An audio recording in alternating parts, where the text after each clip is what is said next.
Welcome to CalmWaves, powered by MCTC, the podcast where we discuss people, ideas, and changes that shape the future of the maritime industry. I'm your host, Wilhelmina Steffen. Our guest for today is the senior catering manager of one of the world's largest ship owners and operators. I'm so excited to welcome Mr. Jogvan Andreasen. Welcome, Jogvan.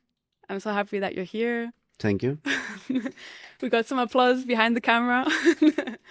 Jogvan, so you grew up around ships, vessels, generally seas, bodies of water.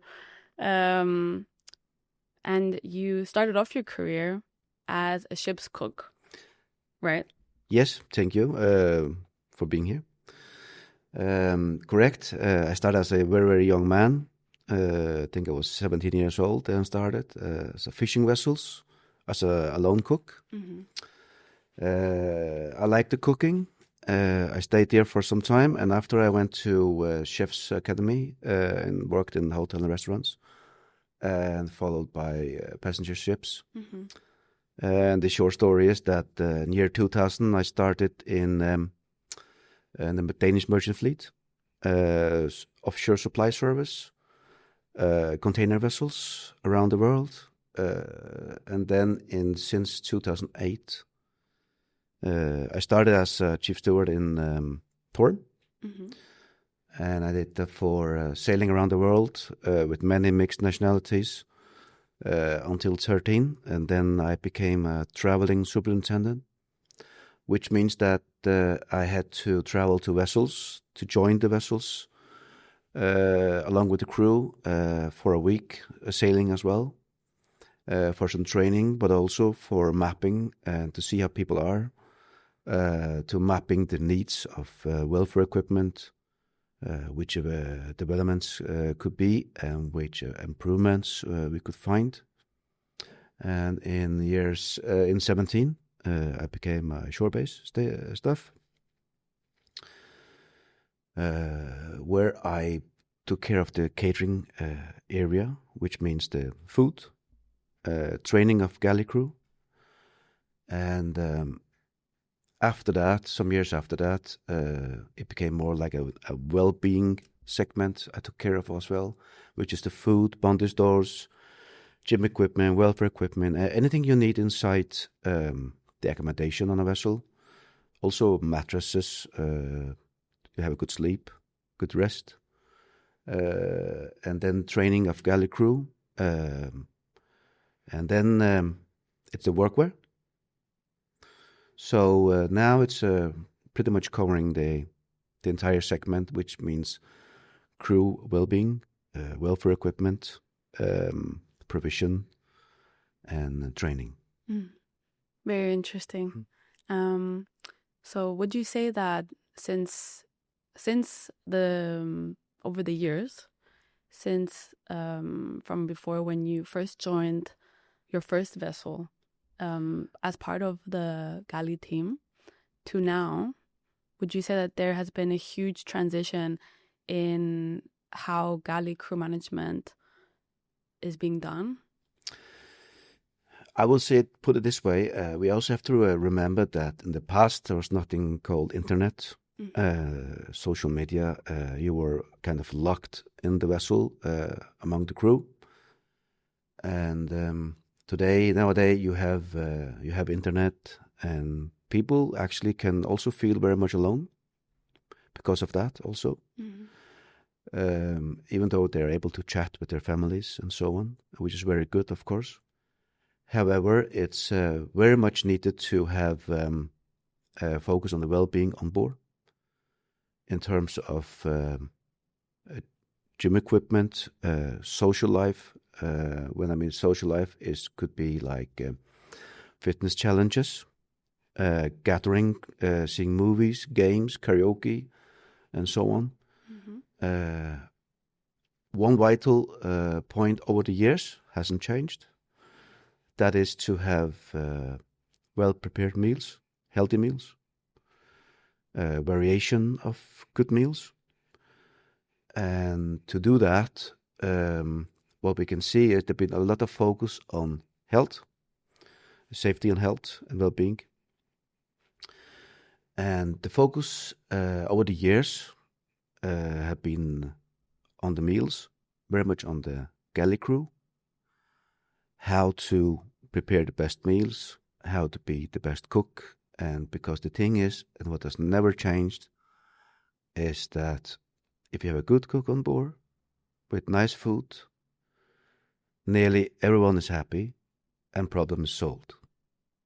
And what do you mean by the problems are solved? Very often, if you have a good meal every day when you come in, and you have to remember that many of the crew, that's the best time of day. That's when you go down for a meal. And it's also like usually the only time when they spend time together nowadays, right? Yes, it is. And also, if you have a good decent meal and you're looking forward to go down to eat, instead of the opposite, if you don't, then people feel better, and it's reflecting outside the meals as well. So you would say it definitely affects how they perform their tasks, Yes. their daily tasks, how they interact with others, Yes. how they just in general, how they feel Yeah. being on board for so many months. Yeah. Time. We also have to take in consideration that all this focus on the meals also put pressure on the galley crew. Because we have many mixed nationalities around the fleet all over the world, and which means that the cook have to prepare many different types of meals during the week. It puts a bit pressure because when you are a galley, a chief cook or a galley crew, every day is a new test, and people will remember you for the last meal. In general,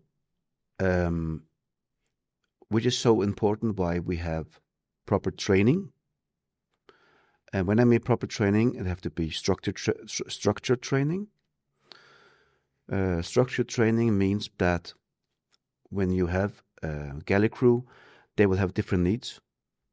So what you actually do is you can check what the needs are by a test. Then based on that, you will be able to make a structured, precise training for the individual chief cook, and not just repeating what he already knows, so he can focus on his needs or her needs, which we have done over the years now, the past years, and we can see that the chief cooks and the galley crew in general, the messmen is also involved, they have improved a lot. Not only because of the training, but the training is a kind of a tool when you come back to the vessel, which is also so important to have a kind of a follow-up process.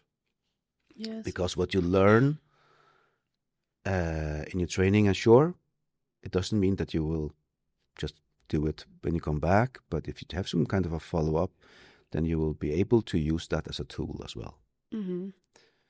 So, and that's vital. We have been trained all cooks now, and the galley crew almost, and we are very happy with that. So you would say that, what would you say is like maybe some of the bigger challenges that galley teams face, or chief cooks and messmen? What do you think are some of the bigger challenges that they face at sea that maybe they didn't, that the training would help prepare them for? Maybe outside of just cooking for different nationalities.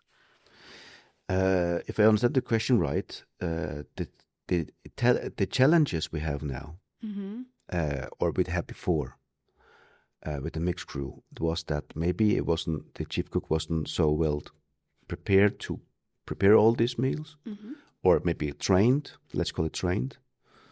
And the difference now and before is that we can feel that everyone can see that we have done something, and as long as we have done something, it's in the right directions, and we will of course continue to keep it on track for training as well and the well-being on board.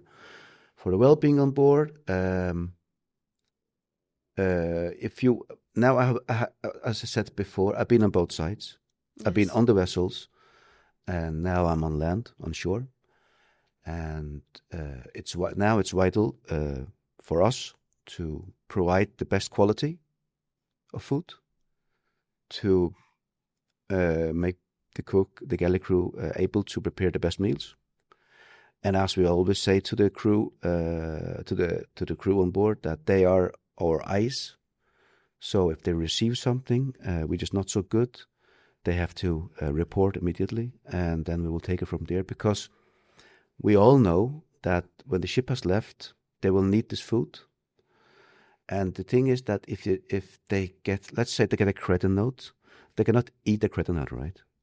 They need the food. So we have to take it up front with our suppliers to make sure it's important we get the right thing first time. What's also important is that if you have a structure, what I mean structure is if you have a structure in the well-being segment on board, welfare equipment, gym equipment, and so on. If you have a structure for deliveries of that, the crew will feel comfortable and easy, and to order and what to order and where to go if it's not working, and so on. Because and to get a replacement of that. Same for the cleaning detergents. It's vital you have the same equally on the vessels, because of the safety of the crew. So when they come to the next vessel, they know already this is the detergents I have to use, and I'm familiar with this. Yeah, since you're creating essentially a home away from home. Yes. On the vessel. Yeah. So, yeah, it's incredibly important. It is. For the well-being. Yeah. Because as you said before, it affects everything else on board. Yeah. That if the well-being is right, then everything else will follow. Yeah. And also to have a good rest. One thing is the work, and the other thing is the rest. Resting. So it's good to have good beds, mattresses, which is vital for the daily work actually. So it's vital to put a lot of focus on that part as well. Yeah, things that maybe we don't usually think about that are making a big difference in the end. Yes, exactly. Yeah. Going back to what you mentioned before with messmen, how do you think? What would you say? How do you think that they aid the chief cook with the things that he needs to do every day, and what impact do you think they have in making sure that the chief cooks can do their role correctly? When we say messmen, the messman and the chief cook, they're a team. Yes. It's vital to understand that they are to support each other, and it's not only it's not only the one way. It's both ways supporting, and it's vital that the messman is trained as well. He's a vital part of the chain, hygiene chain, and so on. And it's also good for them to have each other. Otherwise, it will be very lonely. So it's very good for them to support each other and have each other. And yeah.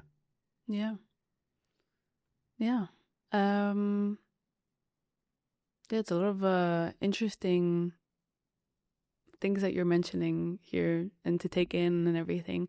I actually have a couple of speed round questions that I would ask you about. But if you would like to elaborate on them, of course, you don't need to speed through them. What would you say is more important for crew morale? Consistently nutritious meals or creative variety on the menu? I will say what's more important, we can't say it because both are. It's very important to have the variation on board, correct nutritions in the meals, and I will say it's more like a package, and you can't take one out because it will be a missing brick. Yeah. So it's a complex. It's It's rest, it's well-being, exercising, it's food, it's everything. Mm-hmm. Great. What's the most overlooked quality that separates a good ship cook from a great one? A very good cook is a ship's cook, or a cook in general, is a cook that's able to plan ahead, to make decent meals, varied meals, what he or she got on stock, available on the vessels. Mm-hmm. Because it's not always so simple, because sometimes the voyages are long and you are not able to get fresh apples around the corner, so you have to use what you got and to make the best meals out of that. And these are the best cooks. Mm-hmm. So also being able to just cook from scratch, in a sense. Yips. Or being able to use up whatever Correct. is in storage. Yeah. Should shipping companies invest more in the cook's training or in the quality of provisions supplied? Or would you say that's also sort of a combination of the two? I would say that training, yes, definitely. I will suggest to put a very good structure in all the things you're doing in the shipping industry. Training, planning ahead, menu planning, provision ordering based on the voyages. And if you put all that in place with a good structure and you have the right procedures in place, with the suppliers, you actually need them very much on here as well. Mm-hmm. Then you will get the best results. I'm sure. Not only it will not actually be more costly. Very often it's very low cost because there's no bad cost in it. And when I mean by bad cost, that is when you have to spend something you actually didn't need to spend. Okay, so that's what you refer to. Yeah. If you have a plan or a structure in place or procedure in place instead. Yeah. So that is, yeah. What's one thing shipping companies should start doing to improve galley training and you think would ultimately lead to boosting crew morale even more? Or maybe something that you've seen that... Yeah. It's very easy just to say training. Mm-hmm. But as I mentioned before, the training have to be structured. And the crew morale on board, if the focus will be to get the best equipment on board, and that the crew on board, they feel also to get, when I mean the crew is the entire crew on board, they feel they have the right support from ashore, the company. I'm quite sure they will perform better as well, mm-hmm. and feel satisfied and safer. Thank you for joining us for today's episode of CalmWaves, powered by MCTC. Don't forget to like, share, and subscribe, and stay healthy and stay safe.